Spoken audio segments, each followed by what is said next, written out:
I don't know if I ever put this video onto YouTube, so I'm starting it now. It's one that I put on Facebook.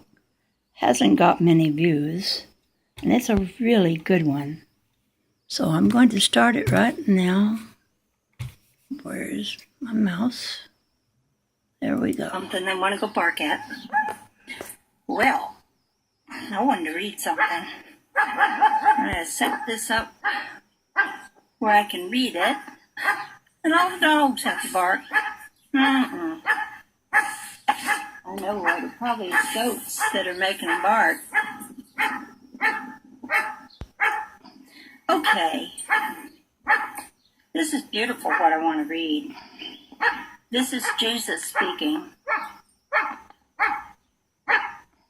God our Father is pure light emanation, and from this vibrating light all come forth. In this vibration all stand together with God. In these vibrating emanations of light, all material consciousness is erased, and we see creations projecting forth from the formless into form, all things renewed every instant. In the primal cosmos, aqueous, or God substance, all things exist, and because of that existence, the vibrations are so high that none perceive them.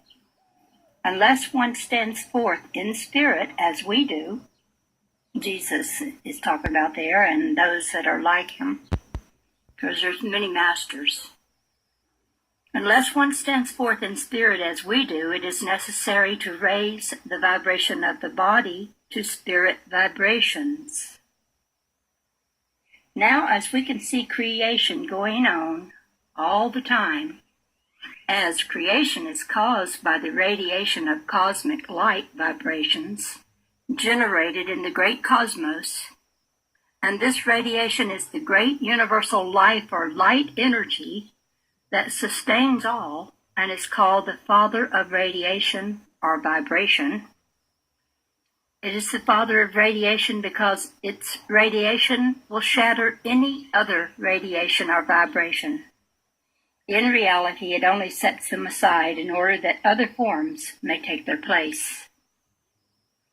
When our body vibrates in tune with spirit vibrations, we are light vibrations, the greatest of all vibrations, God the Father of all vibrations. It will soon be proved that the cosmic rays constitute such a terrific bombardment that they are destructive to so-called matter. These rays are from the source of all energy, the Father of all elements, the source from which all elements come. This is not destruction. This is transmutation from so-called matter to spirit form. It will soon be known that these cosmic rays have such tremendous penetrating power that they penetrate through all mass, shattering, as it were, the very heart or nucleus of a so-called atom, transmuting it into other elements of higher order. And in this way, creation advances into a higher emanation of pure light or life itself. These radiations, which have such tremendous penetrating power, are readily distinguished from all radiations coming from the Earth or Sun galaxy, and have complete control over these radiations or vibrations.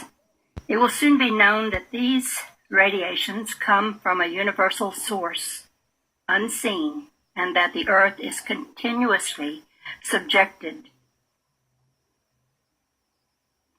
to a terrific bombardment of these rays that are so potent they change or transmute atoms of one element into the infinite particles of another element.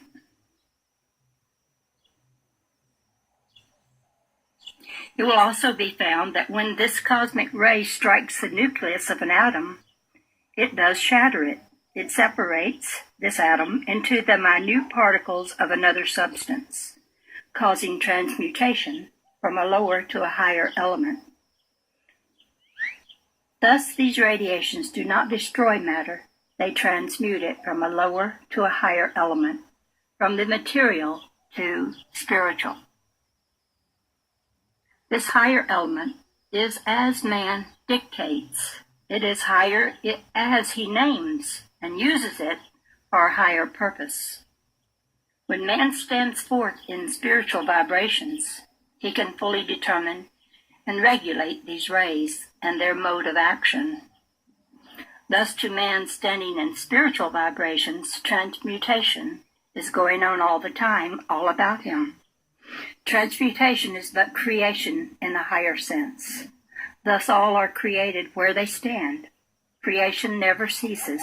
It is continuous, never ending.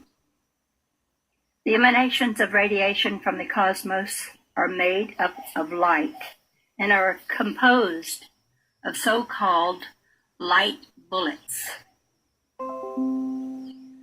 that burst forth from the cosmos. This greater universe is around and encloses and surrounds all universes. To the extent that the suns absorb and bring into its central sun, conserve, concentrate, and build up all the energy that is dissipated from the universes. This central sun becomes so full of vibrating, pulsing energy, and this energy becomes so condensed that the so-called light bullets are shot out with such radiating force that when the atom is shattered but not destroyed, that when they collide with the nucleus of another atom, that atom is shattered but not destroyed. Its particles are transmuted into particles of other elements, which are finally assimilated into the element to which they belong. Then that element comes to life. Life is the energy that is released by the so-called bombardment of light bullets, and that portion absorbed by the particles released is called the life of the particle, or of the whole element, while the portion of the energy released but not absorbed as life is returned or drawn back to the cosmos, as it were. It is again concentrated and condensed until it can again shoot forth to collide with and shatter other atoms, thus creating the particles that go to create the atom of another element.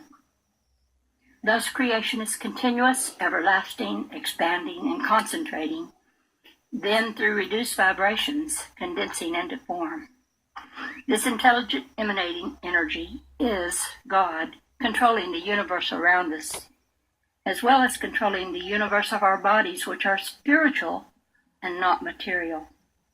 This transmutation is not disintegration. The intelligence so directs that only a few of those light bullets strike the nuclei of other atoms at a time, ratio, and in complete conformity to law, so that no manifestation is overbalanced.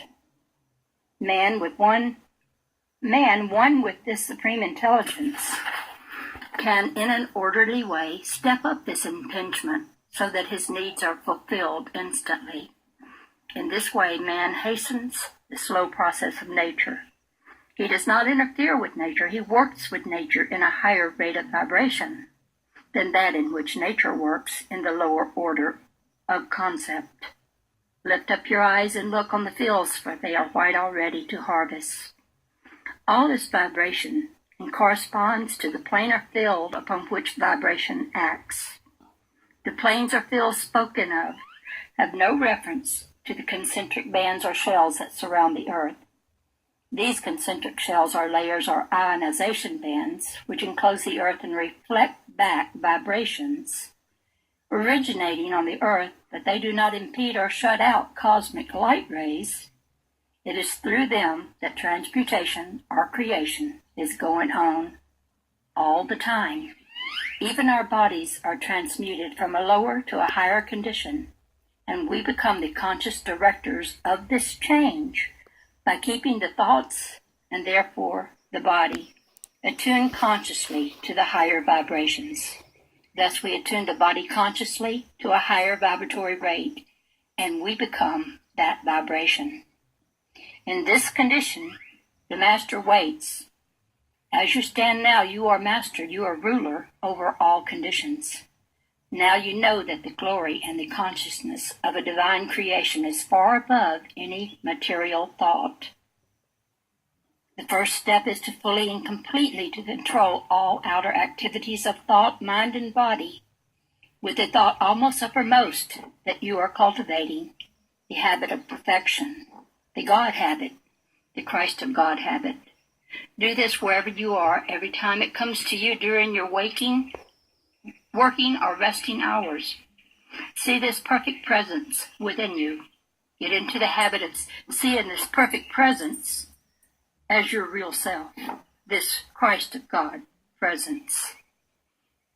Now I will end this. It goes on and on. This is a very good book. I do read the whole thing on my channel, my YouTube channel. And that one is Volume 3 of the Life and Teachings of the Masters of the Far East. This is the Dove Lady, over and out for now.